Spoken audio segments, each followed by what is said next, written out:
네, 안녕하세요. 예스맨입니다. 항상 구독과 좋아요는 저한테 힘이 많이 되고요. 소중한 시간을 쪼개서 광고 한 편씩이라도 끝까지 봐주시면 정말 깊이 감사드리겠습니다.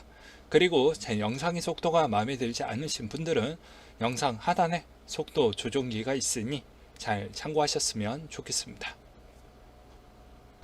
이더리움 2.0 비트코인 반감기보다 더 강력한 시장 상승에 요소가 될 것이다. 뭐 이런 내용이 나온 게 있는데요. 이더리움 2.0은 비트코인 반감기보다 더 강력한 시장 상승에 견인하는 촉진제 역할을 할 것이라고 강조를 했다. 누가? 애널리스트의 라이언 와킨스가 그런 이야기를 했다고 합니다.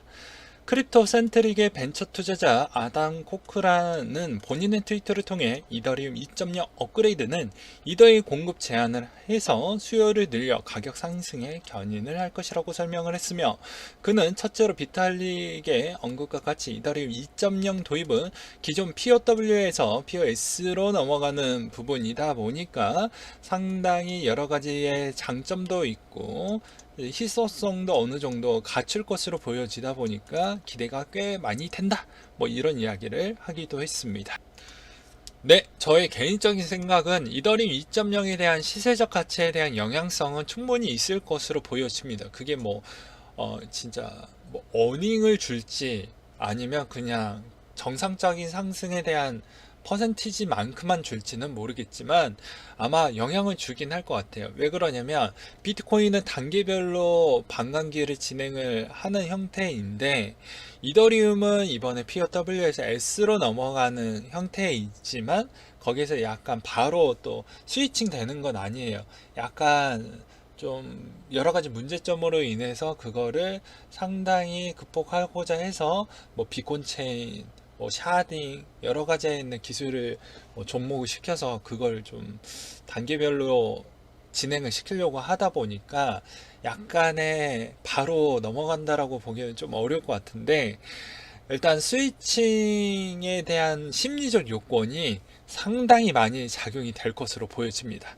또한 S로 넘어갔었을 때 항상 제가 이야기를 하는데, S의 취약점은 당연히 채굴 회사가 어느 정도 파는 시점이 다 제각각이고, 또 파는 물량이 나온다고 해도 적정량 이상 많이 물량을 내놓지 않는다라는 것입니다. 물론 상황마다 좀 다르지만요. 그렇지만 S 같은 경우에는 누가 체크를 해주지 않으니까 그 물량을 계속 들, 그러니까 내가 산 호가창 대비보다 계속 누가 깔아줄 만한 물량이 없다라는 것을 저번에도 설명을 드리기도 했죠. 그러니 그거에 대한 해지분으로 스테이킹을 만들어서 이제 진행을 하려고 하는 것인데요. 이 스테이킹 또한 성공을 해야 가격 방어적인 역할이 제대로 먹혀 들어간다라는 것도 알고 계시면 될 것 같아요. 리플 임원이 XRP 기반 이커머스 결제 플랫폼을 출시할 생각을 갖고 있다. 뭐 이런 이야기를 했는데요. XRP 기반의 통화 결제 시스템 페이버너를 활용을 해서 이커머스 결제 플랫폼을 출시를 고려하고 있다. 크레이그 트위트는 페이버너를 활용한 리플 기반의 엑스송을 출시한 바가 있으며, XRP의 레저 개발사의 창업자인 위체 윈드는 페이버너와 XRPL 기반의 뱅킹 어플리케이션을 동시에 수행할 수 있는 팀을 구성할 수 있는가에 대한 해당 제안에 응답을 했다고 되어져 있는데요. 리플의 이런 행동은 기존의 리플의 ODL에 대한 성과가 조금씩 보여지긴 하지만, 이게 정말 어닝 정도에 대한 가시적인 성과가 나오기에는 힘들다 보니까 아무래도 기존의 코인 유저들에 대한 실망감이 이제 계속 노출이 되지 않을까라는 생각이 듭니다. 옛날에는 좀 잘 모르고, 그리고 또 가격 대비도 싸고 시총도 높고 하다 보니까 그냥 하나씩 좀 사지 뭐 이런 생각도 있으신 분도 있었고, 면밀히 공부를 해서 방향성을 보았을 때 괜찮다고 했지만, 제가 이 사업적 구도 자체가 상당히 국가 간의 라이센스를 받아야지만 해야 되는 정도이다 보니 어려운 구도라고도 이야기를 했고, 상당히 시간도 오래 걸리는 부분이라고도 말을 드리기도 했습니다.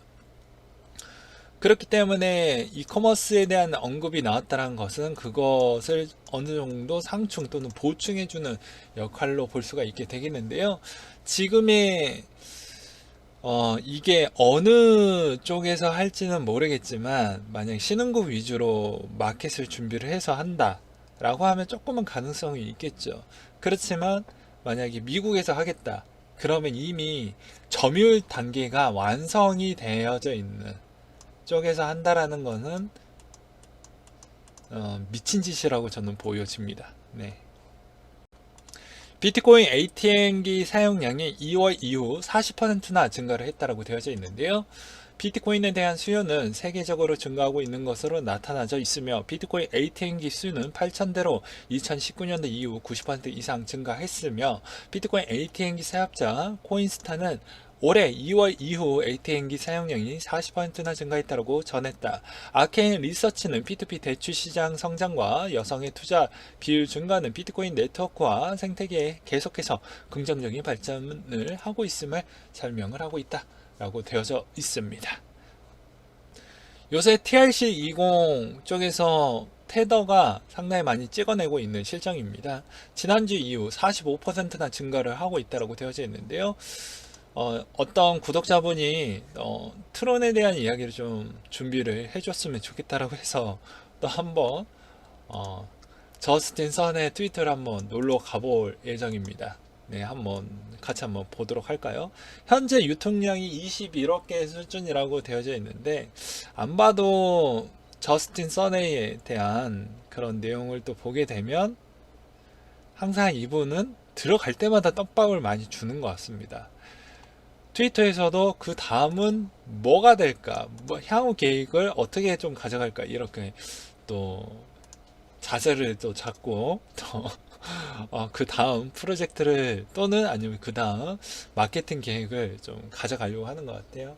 그리고 저스틴 선도 마찬가지로 이렇게 좋은 소식은 항상 주기적으로 본인의 트위터에다가 녹여서 설명을 하려고 많이 하는 거 보면 정말 트론을 어떻게 해서든 부양시키려고 노력을 많이 하는 것 같습니다.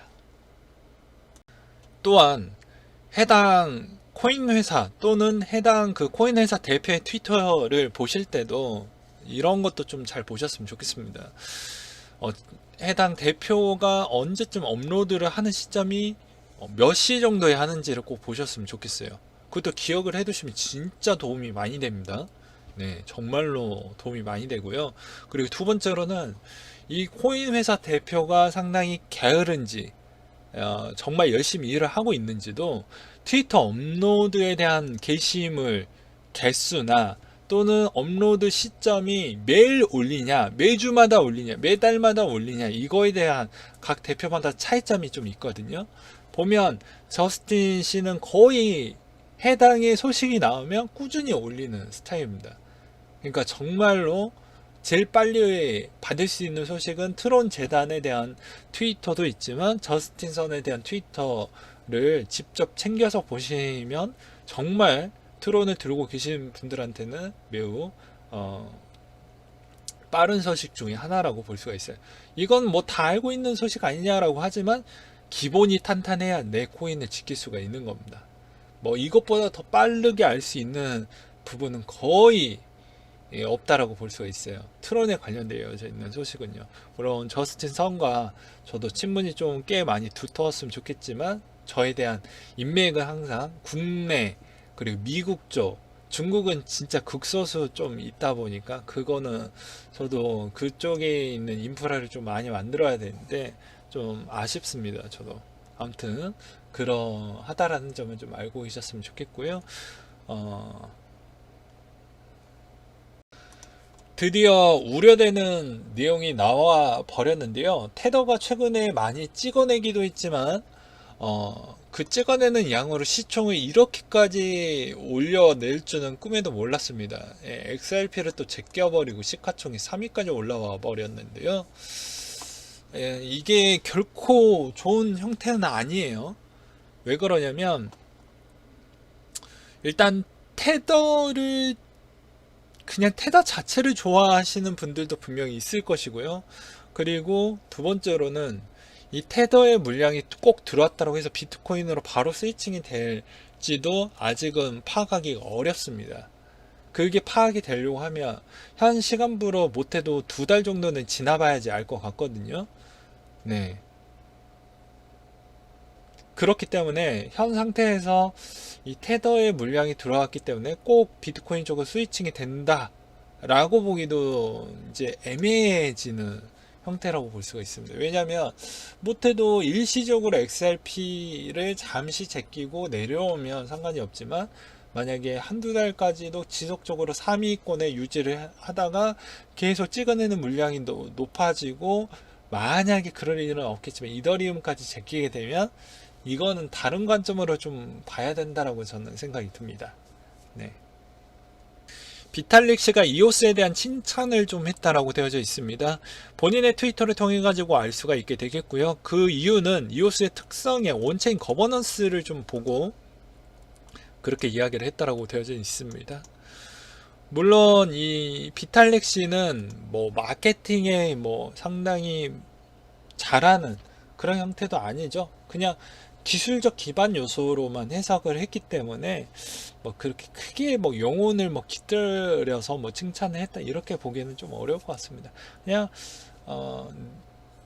이때까지 알트코인을 좀 봤을 때 본인도 몇 개 좀 봤을 거 아니겠어요. 보았을 때 상당히 재밌는 코인 중에 하나는 이오스가 요새 좀 많은 변동폭을 많이 주고 있고 열심히 일을 하고 있는 모습을 보고 뭐 그런 게 좀 많이 첨가가 되지 않았나라는 생각도 들기도 하거든요. 또한 과거에 비탈리 씨가 뭐 보이스에서도 상당히 관심을 많이 갖기도 했습니다. 트론 대표도 그래 있고요. 과연 보이스 어떻게 나올까? 어떻게 운영을 할까? 그거에 대한 초미의 관심사를 많이 갖기도 했었거든요. 그래서 이오스에 대한 그런 프로젝트에 대한 관심도가 비탈릭 씨가 상당히 많이 있는 건 과거 때부터 많이 있었습니다. 네. 그래서 그거에 따른 본인에 대한 개인적인 평가도 일부 들어간 것 같아요. 네. 싱가포르 국영 펀드가 페북 리브라 협회에 합류를 했다라고 되어져 있는데요. 테마색은 싱가포르 정부가 100% 지분을 보유하고 있는 국영 투자회사 국부펀드를 운영하고 있다라고 되어져 있습니다. 블록체인 기술로 코스트를 줄이고 효율적인 운영을 할 것이라며 글로벌 결제 네트워크 리브라에서 신사업 기회를 창출하는 등 혁신적인 역할을 할 것이라고 전했다라고 되어져 있네요. 이에 따라 리브라 협회사는 총 27곳이 되었고 금융기관은 총 8곳까지 늘어난 상태라고 되어져 있습니다.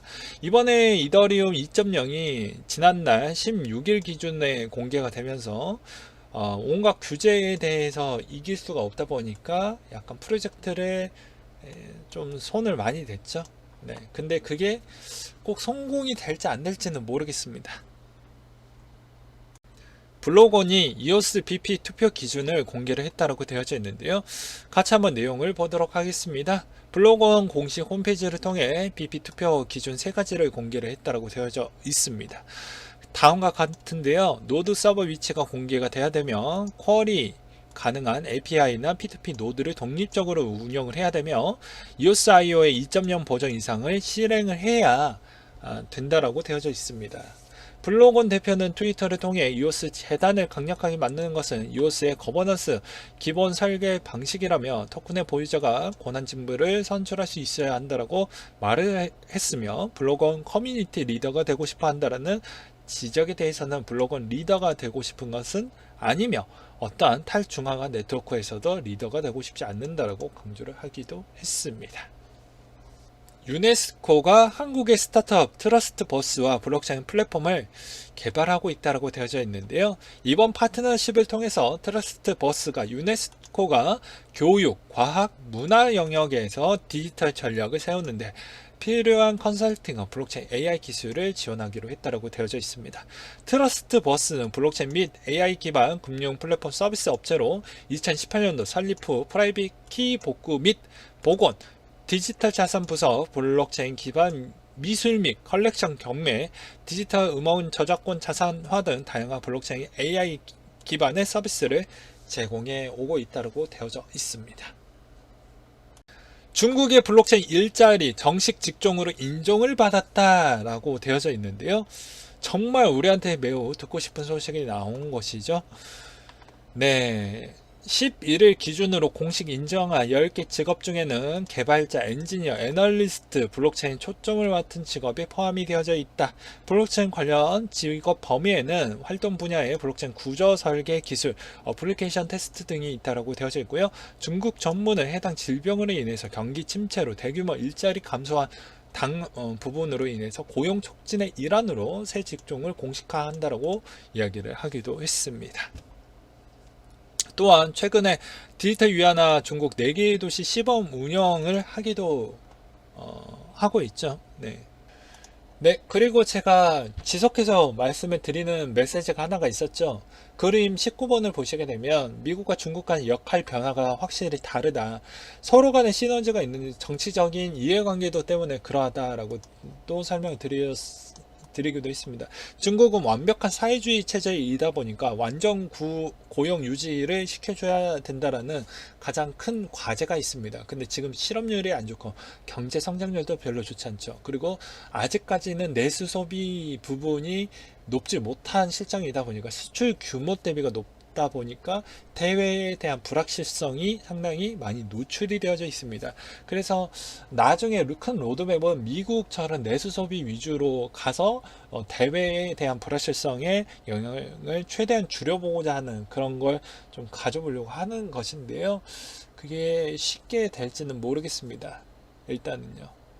그렇기 때문에 지금의 블록체인 업종, 채굴 회사 이런 쪽에 있어서 마구잡이로 일자리를 창출해낼 수 있을 만한 업종 거의 다 허가를 내주지 않을까라고 볼 수가 있게 되겠고요. 미국은 대선 시기에 가까워져 있기 때문에 아무래도 중국을 개입을 하면서 좀 많이 뜯어내려고 할 것 같습니다. 근데 미국도 사정이 별로 좋지는 않습니다. 그 이유는 미국이 제로금리 수순이고 마이너스 금리도 도입할 수도 있다라는 그런 이야기가 퍼지면서 파워 의장이 그거에 대해서 이제 언급을 좀 했죠. 우리 마이너스 금리까지는 안 갈 거예요 라고 이제 선을 딱 그었는데, 이번에 질병 사태가 4분기 때 한 번 더 일어날 수 있다라는 또 전문가의 의견이 꽤 많이 나오고 있는 실정입니다. 그렇기 때문에 일반 의약품이 올해 중에는 거의 제약업계에서는 거의 그쪽 안 나올 확률이 거의 매우 높다라고 이야기를 하고 있는 실정이고요. 그렇기 때문에 현 상태 미국이 금융권에서 거의 이제 리미트에 걸려져 있는 실정이고, 마이너스 금리로 가면 거의 금융에 대한 체제 매개체가 거의 깨지게 됩니다. 짧게 이야기하면 MMF 부분에 대한 문제점이 발생을 하고 기타 여러 가지 문제점이 2차, 3차로 터질 확률이 매우 높기 때문에 이거의 시너지 효과는 중국에 대한 어떻게 보면 신용도, 그리고 외환거래에 대한 신용도 부분을 급격화시키는 부분, 격상시키는 부분이 하나가 있게 되겠고요. 두 번째 부분은 아무래도 너희가 금융시장 개방을 해서 무디스나 이런 피치 쪽에서 들어가서 신용도 책정을 해서 안정화를 시킨 다음에 그쪽에다가 금융을 쏟아붓는 형태로 해서 서로 방어를 해가려고 할 것입니다. 그렇기 때문에 서로 간의 정치적인 이점을 빼고 본다고 하면 아마 이런 루트로 가는 게 가장 이상적이긴 하지만, 제가 트럼프의 마음을 잘 모르고 시진핑의 마음을 잘 모르기 때문에 그냥 여러 가지 플랜 중에 하나이구나 라고 보시면 될 것 같아요. 코인베이스가 폴리체인 주도 산업협회 SEC와 스테이킹 규제 방안을 마련해 보겠다라고 이야기를 했는데요. 이 스테이킹이 SEC가 딴지를 많이 걸었죠. 이 스테이킹을 하면은 너희 약간 유틸리티 성향으로 보기는 좀 어렵다, 이런 이야기도 과거에 많이 나오기도 했습니다. 그렇기 때문에 이 스테이킹에 대한 이야기를 어떻게 좀 풀어보려고 노력을 많이 하는 것 같기도 해요. 과연 것을 잘 마무리가 된다라고 하면 이더에 대한 태클도 더 줄어들게 될 것이고요. 아마 XRP도 다른 사업적인 모델을 꺼내려고도 하지 않을까라는 조심스러운 생각도 가져볼 수가 있게 되겠습니다. 네, 그리고 비트코인 반감기가 그것도 3차 반감기가 이미 끝났고요. 그 다음 4차 반감기는 2024년 5월 9일자에 있습니다. 네. 이 그림이 상징하는 거는 아무래도 그냥 저의 개인적인 생각이에요. 보면 람보르기니만큼 올라가지 않을까, 또는 우주만큼 상승하지 않을까. 진짜 희망적인 메시지로 많이 풀었죠. 안 좋은 쪽으로 풀이는 안 했고, 네. 아무래도 그런 그 이미지 사진을 이렇게 또 올려놨던 이유가 뭐 그런 거이지 않겠냐. 그리고 새로운 정고점을 돌파를 해서 신고가 부분으로 달려가기 위해서 종점을 한번 찍어보려고 하는 거 아니냐. 뭐 이렇게 보여집니다. 사진상으로 보았을 때. 네. 현재 비트코인 차트에 대한 분석도 언제냐면요, 5월 16일 기준으로 일단 분석을 해드리는 바인데 참고만 하셨으면 좋겠습니다. 어떤 구독자분이 지금이 롱 포지션인가요? 숏 포지션인가요? 이런 거를 좀 많이 물어봐 주셨는데요. 이번 월봉에 대한 장기 추세 부분부터 일단 해석을 해드리도록 하겠습니다. 이건 매우 주관적인 차트 해석이다 보니까 오해하지 않으셨으면 좋겠어요. 일단 5월달 일단 캔들이 못해도 9,400선 정도까지만 유지만 해줘도 상당히 괜찮을 것이다 라고 저는 생각이 듭니다. 왜 그러냐면 MACD 자체가 영선의 위에 계속 머물고 있다라는 것은 상당히 추세가 앞으로도 좋다라는 의미를 볼 수가 있게 되겠거든요. 물론 월봉 쪽 관점인 겁니다. 월봉 쪽 관점. 그러니까 월봉이니까 캔들 하나당 30일치인 거죠. 하나가 완벽하게 그려진 시점이. 그러니까 5월달이 지나봐야 비로소 알 수가 있는 점이고요. 4월, 5월, 6월 달에 있는 캔들이 어떻게 그려지느냐에 따라서 방향성이 확실히 달라진다라고 설명을 드리기도 했습니다. 그래서 제가 14일이 뭐 올해 뭐 정말 종고를 깨서 올라간다 이렇게 이야기하는 건 진짜 희망 메시지를 풀가동하는 그런 유튜버 분들인 것 같고요. 정말 보수적이면서 냉철하게 본다라고 하면 아직까지는 좀 애매한 구도이지 않나라는 생각을 볼 수가 있습니다. 지금 부분도 주봉으로 또 보셔도 상당히 영선에 교차하는 비중이 좀 많이 늘어나고 있는 실정입니다. 이런 패턴은 MACD에서 이런 패턴은 이 교차되는 게 영선 사이에서 계속 교차되는 이 비중은 상당히 좋은 패턴으로 앞으로 추세를 바꿔주는 메시지로 볼 수가 있어요. 근데 이게 주봉이잖아요. 캔들 하나당 7일에 한 개씩 그려집니다. 그러니까 상당히 오랜 시간이 걸리겠죠. 그래서 제가 이런 이야기를 했습니다. 야, 이게 일봉이면 저도 좋겠어요. 근데 그게 아니잖아요. 보시면 상당히 늦게 그려집니다. 그러니까 패턴이 내년에 좀 좋지 않을까요? 방향성이 정말로 좋은 패턴은 아마 내년이 되어 봐야지 비로소 명확해지지 않을까.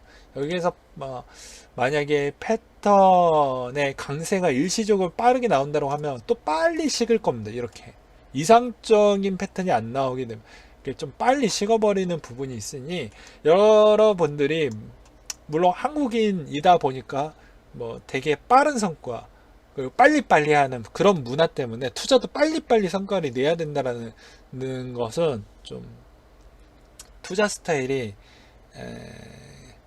기다림의 미학도 좀 필요하거든요. 네, 그러니 조금만 더 기다리셨으면 좋겠습니다. 지금 벌써 3년 차인데 1년 더 기다리는 거는 좀 어렵지 않잖아요. 하반기 라인 때만 이쁘게만 만들어지기만 하면 내년 때부터는 나쁘지 않습니다.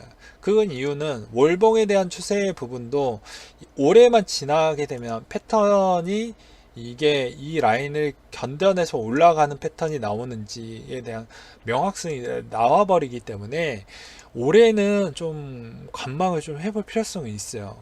일단은. 그래서 제가 좀 애매합니다. 자꾸 상반기는 그냥 그래를 하면서 보내주시죠. 이런 이야기를 했던 이유도 다 그런 거거든요. 그렇기 때문에 주봉은 아직은 하단의 상단 터치를 한번 했기 때문에 이제 여기서 한동안 좀 지지부진할 것이다 라는 이야기를 했고, 최근에 단기적인 패턴에서도 일봉으로 보았을 때도 여기에서 뭐 하나 둘 셋 나왔을 때도 야 이제 네 말대로 틀리고 더 가는 거 아니냐 이렇게 또 보시는 분들도 있지만, 이미 이 $10,000를 한번 잠깐 얼굴 들이밀고 다시 내려왔기 때문에 이 라인대에 있는 벽이 상당히 두껍습니다, 생각보다. 그리고 여기를 단기간에 돌파를 하려고 한다라고 하면 아무래도 거래량이 이 매도 때 나왔던 이 거래량 대비와 거의 비슷하게 나와줘야 돼. 이때 페닉스 나왔을 때 거래량하고 지금은 이때 많이 밀렸을 때 거래량 대비가 거의 비슷하게 나와줘야 되는데 그렇지 못하고 있는 실정이기 때문에 한동안 좀 쉬는 템포가 꽤 일어날 거예요. 그리고 차트를 반대로 그려서 보면 매우 도움이 많이 된다라고 설명을 드리기도 했습니다. 상단을 터치하면 무조건 하단 쪽으로 가까워진다라고 보시면 돼요. 일단은 중심선을 돌파해서 다시 상승을 하고 하단이 나왔기 때문에 이 패턴이 줄어들면서 언젠가 하단을 한 번은 받게 되어져 있습니다. 그러니까 패턴이 이거를 보게 되면 이걸 반대로 보았을 때는 상승을 한번 하고 하단 터치했으니 한 템포 좀 쉬어줘도 언젠가는 상승을 한번 터치를 하기 때문에 좁아지는 패턴에서 하단에 대한 힘을 분명히 받을 것으로 추세적 관점으로는 그렇게 보고 있습니다. 그러니까 굳이 추격 매수를 할 라인대는 좀 아니다라고 볼 수가 있어요. 물론 4시간 자리를 보한다라고 해도 아직은 조금은 힘을 받기에는 좀 애매한 구도가 좀 있다 라고 설명을 드리고 싶습니다. 그래서 그렇게 많이 밀리기에는 지금 테더에 대한 발행량을 보면 그렇게 심각하게 뭐 조정이 나오기에는 조금 어렵고 그냥 지지부진한 형태가 계속 올해 마지막 주 때까지는 가지 않을까 싶어요. 조심스럽게. 네, 오늘은 여기까지 설명을 드렸고요. 항상 여러분들한테 힘이 되고 도움이 되는 예술맨이 되도록 하겠고 이상으로 마치도록 하겠습니다.